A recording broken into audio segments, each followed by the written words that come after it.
Bonjour, hello. La dernière fois, j'ai parlé un peu de français avec mon ami en France, mais je sais, il y a beaucoup de francophones sur le monde avec le français un peu différent. Donc aujourd'hui, je suis très heureux de parler français avec un Québécois. Citara, est-ce que tu peux te présenter un peu? D'où viens-tu? Je viens de Montréal, de Québec. Donc, je suis née au Pakistan. Puis, j'ai immigré à Québec, au Canada, quand j'avais 7 ans. J'ai immigré au Canada. Nous avons une ISL, English Second Language, une course spécialement pour les immigrants d'apprendre l'anglais. Est-ce que tu avais quelque chose comme ça ou est-ce que c'est en français entier? Oui, donc un peu. Donc, quand je suis immigrée ici, j'étais en première année ou en maternelle au Pakistan. Donc, quand on est immigré ici, au Québec, qu'est-ce qu'ils font? C'est qu'ils ont des classes qu'ils appellent des classes d'accueil.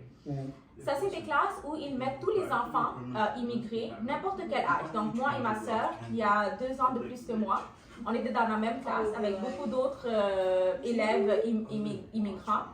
Et ils nous apprennent le français jusqu'au point qu'on est prêt à graduer et aller dans la vraie classe. Donc, pour ma sœur, elle était beaucoup plus intelligente. Donc, après 2 mois, quelques mois, elle est allée partir dans sa classe.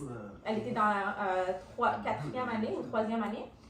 Et moi, ça m'a pris un peu plus de temps. Et après quelques mois, je suis partie en première année.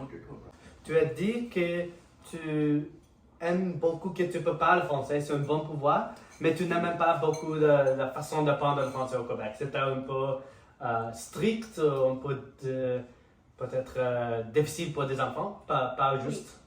Oui, je pense que oui, c'est ça. Je suis très contente que je parle très bien le français maintenant, c'est sûr, mais et peut-être qu'on avait besoin de ce type de structure pour apprendre le français aussi vite qu'on a appris. Mais oui, en tant qu'enfant, j'ai trouvé ça quand même un peu sévère de la part des profs, qu'il fallait vraiment adhérer à ces règles. Ouais. Je voudrais savoir un peu ton situation à Montréal, parce qu'à l'époque, tu as déjà commencé à apprendre le français, et j'imagine après peut-être 1-2 années, tu peux déjà commencer à parler en français, peut-être pas courant, mais très vite et très naturel, n'est-ce pas? Oui. Et après 1-2 années, tu peux parler français et ta soeur peut parler français aussi. Mais à la même époque, je sais que tes parents ne peuvent pas parler beaucoup de français. Ouais. Et donc, je sais pas beaucoup des enfants immigrants au Canada et aux États-Unis. Il y a un phénomène que les enfants très petits Oui. est devenu les conducteurs pour les parents. Est-ce que tu avais une expérience comme ça au Québec? Oui, très souvent. Premièrement, une des choses positives dans notre côté, c'est que ma mère, elle parlait un peu le français. Ma mère, elle vient de l'Inde et elle a pris français comme deuxième langue dans sa université. Donc, son français n'est pas très fort, mais elle connaissait un peu le français. Mais oui, j'avoue qu'après même 1 an d'avoir appris le français, quand on recevait comme des lettres à la maison, des avis, c'était tous des avis en français, des informations du gouvernement, c'était tout en français. Donc oui, très souvent, pas juste mes parents, mais mon oncle aussi, il est immigré à Canada, donc souvent eux aussi, ils nous amenaient leurs papiers, puis il fallait qu'on lise et on les explique. Jusqu'à récemment, ça arrive tout le temps, encore maintenant. Mais maintenant, on connaît assez bien la langue pour comprendre ces mots compliqués. Mais à ce temps-là, oui, c'était difficile parce que c'était des mots de gouvernement, des choses d'autorité qu'il fallait traduire. Officiel, le droit, la légalité, c'est loi. Ça. C'est ça. Donc oui, il fallait jouer ce rôle. Mais je souhaitais qu'il y ait quelque chose un peu intéressant pour nous. À l'école, nous avons une parent-teacher conference quand les parents avoir une conversation avec les professeurs à propos de nos études. Et pour toi, je sais que tes professeurs en général parlent français seulement, n'aiment pas parler l'anglais. Est-ce qu'il y a des possibilités d'avoir la conversation avec tes parents? Est-ce que tu fais le conducteur pour ton parent avec la conférence avec les professeurs? Oui, c'est très drôle parce que je ne me souviens même pas de mes parents. J'ai comme pas de souvenir de mes parents ayant allé au rendez-vous avec les professeurs. Je suis sûre qu'ils l'ont fait à un point ou l'autre, mais j'ai pas vraiment de souvenirs. J'imagine que oui, s'ils sont venus, on aurait traduit. Mais je me souviens d'un moment spécifique. J'étais en deuxième année, je pense, deuxième ou troisième année à notre école, Enfant Soleil. Et j'avais oublié d'amener mon sac à dos à l'école parce qu'on habitait très proche de l'école. Donc, je marchais pour aller à l'école. J'ai oublié mon sac à dos et j'étais trop... je ne voulais pas dire à la prof que c'était ma faute que j'ai oublié parce que c'était c'est trop bizarre pour moi. Donc, la madame, le professeur a appelé ma mère. Puis, un peu similaire à ce que tu as dit, ma mère, elle parle un peu le français, mais à ce temps-là, on venait juste d'immigrer. Donc, son français aussi n'était pas parfait. Donc, je me souviens, le professeur a dit à ma mère, « Ah, c'est Tara, elle a oublié son sac à dos. Comment ça, elle a oublié? » Puis, elle voulait que moi, je traduise à ma mère. Puis, moi, je ne voulais pas dire à ma mère. Donc, j'ai traduit quelque chose de complètement différent. « Oh, elle dit que je travaille très bien à l'école. » Donc, je me souviens qu'il y a des temps où on a dû faire cette traduction, puis que j'ai menti. Mais je ne me souviens pas des choses. Honnêtement, je ne pense pas que mes parents sont souvent venus à l'école, à moins que c'était comme obligatoire qu'ils doivent venir. Donc, je pense qu'eux aussi, comme en tant que parents qui ne parlent pas le français, ils évitaient d'être dans cette situation. Une autre chose que je suis très curieux, je sais pour moi et ma soeur, que nous sommes grandis, que notre parents peuvent parler l'anglais bien, mais pas le même niveau de moi et ma soeur. Donc, s'il y a quelque chose à chez nous que nous voudrions cacher, parler en secret, c'est très difficile pour nous parce qu'en général, nos parents peuvent comprendre, mais nous pouvons parler en anglais très vite ou l'anglais avec beaucoup de colloquialisme. Je suis très curieux pour toi, avec ton soeur, est-ce qu'il y a une façon de communiquer en secret à chaque fois? Oui. On parle en français tout le temps quand c'est secret. Ma mère, oui, elle comprend, mais même chose que toi. Si on parle assez vite, assez rapidement, avec assez de colloquialisme, elle ne va pas comprendre. Donc, oui. Puis même maintenant, avec Omar ou avec Assad, s'il est là, puis on veut se parler, c'est très facile de traduire, dire en français qu'est-ce qu'on veut dire. Je voudrais poser un peu de questions à propos des idées fausses de Québec à Colombie-Britannique, les misconceptions. Parce que la Colombie-Britannique est très très loin de Québec. Je pense que mes amis à Europe ne peuvent pas comprendre qu'est-ce que c'est la distance avec les deux provinces. Et donc, au Colombie-Britannique, nous avons beaucoup des idées à propos de Québec et je ne sais pas qu'est-ce que c'est vrai, qu'est-ce que c'est différent. Donc, je voudrais dire à toi et tu peux répondre, tu peux me répondre avec vrai, faux ou c'est peut-être que c'est quelque chose de compliqué, tu peux expliquer un peu. Okay.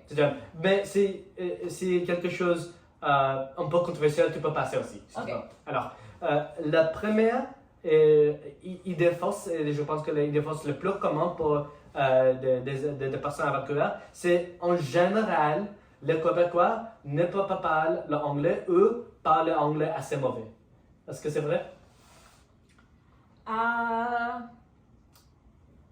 Oui, les Québécois, pas les Montréalais. Montréal, c'est très différent, mais les Québécois, oui, souvent leur anglais est très mauvais. J'ai entendu avec mes amis que le Montréal est une île d'anglais au Québec. Est-ce que c'est vrai, tu penses?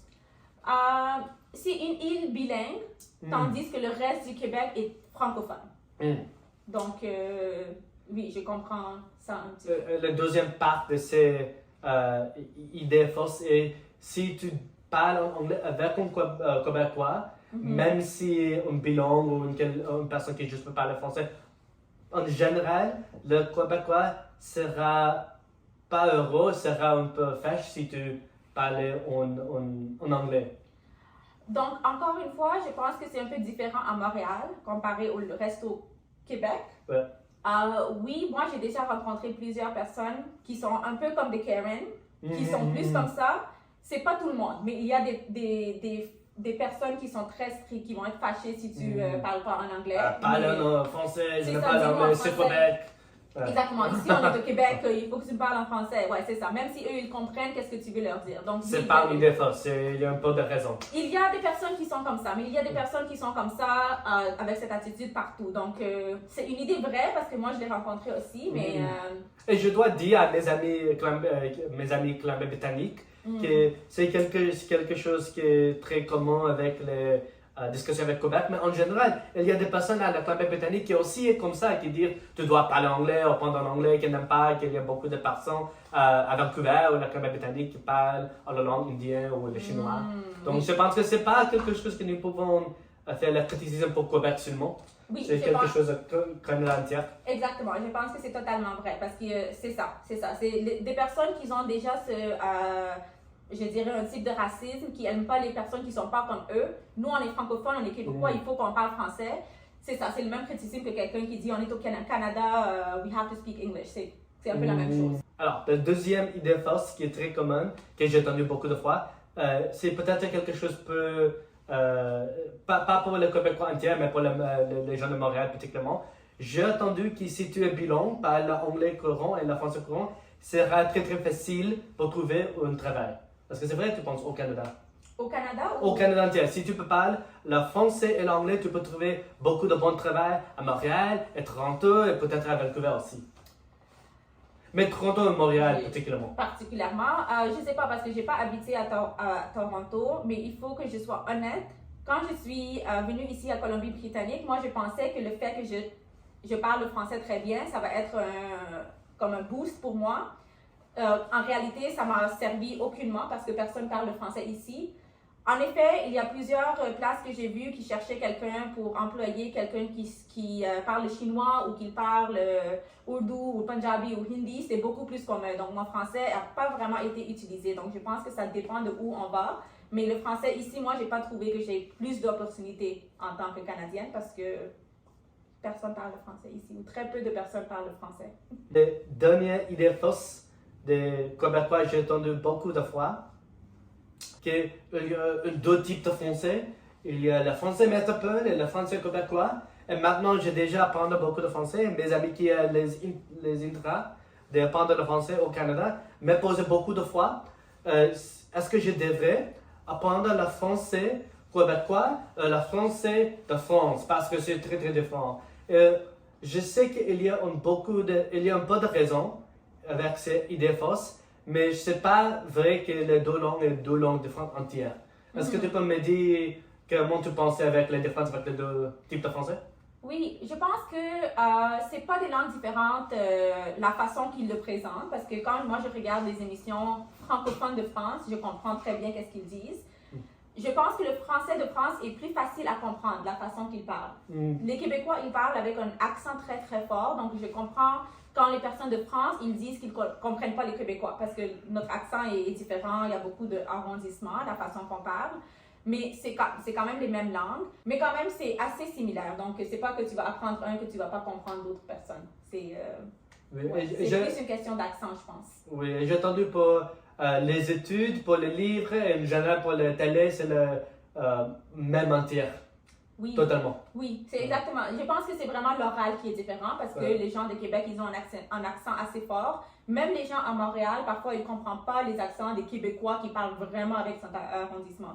Et je sais que tu as fait l'expérience d'immigrer et l'expérience d'apprendre le français avec le niveau zéro. Est-ce que tu as un peu de conseils pour quelqu'un qui voudrait immigrer au Québec ou quelqu'un voudrait immigrer avec la famille qui ne parle le français ou pour les études mais ne parle le niveau de français maintenant? Oui, je sais qu'au Québec, heureusement, il y a beaucoup de programmes que le Québec il offre parce que Québec, malgré tout ce qu'on a dit, ils veulent vraiment garder la langue, ce qui veut dire qu'ils mettent beaucoup de ressources là-dedans. Donc, il y a beaucoup de ressources, même gratuites au Québec pour les immigrés pour apprendre le français. Donc, moi, je pense qu'une classe de français, c'est la chose la plus importante qui va aider le plus. Ma mère, elle a fait la classe. Je pense que ça, c'est beaucoup plus... ça aide même plus que les choses générales que les gens disent, regarder la télé, écouter la musique. Pour moi, ça marche pas beaucoup. Quand j'apprends quelque chose, j'aime ça plus structuré. Spécialement les gens qui viennent avec la famille, les enfants, ils vont apprendre très très vite. Donc, même si c'est un enfant de 12 ans ou un enfant un peu plus grand que moi j'étais, ils vont apprendre très très vite. Donc, juste leur mettre dans une classe. Puis moi, c'est ça, ça m'a pris 2 ou 3 mois, puis mon français était quand même assez bien. Donc, aller dans un environnement structuré, moi, je pense que c'est la meilleure façon de je pense que c'est le quoi même. C'est bien pour l'enfant, mais je pense que c'est le quoi même pour beaucoup d'étudiants qui voudraient faire l'université à Montréal. Parce que si tu apprends le français avec la télé, la musique, c'est bien. mais ce n'est pas le même français de le cours de français ou le cours à Montréal. Si tu voudrais apprendre à McGill, il y a beaucoup de personnes qui voudraient apprendre à McGill, tu peux regarder 100 années de télé et la musique et ne comprends pas la lecture. C'est ça, exactement. Alors, je pense que c'est beaucoup de bons conseils. Je voudrais poser, tu as fini de faire ce projet avec moi, comment tu pensais? Parce que je sais c'est très très bien pour moi, pour parler mon français, pour pratiquer, apprendre de nouveaux mots. Mais quand même, tu m'as dit que tu n'as pas beaucoup d'opportunités pour parler le français.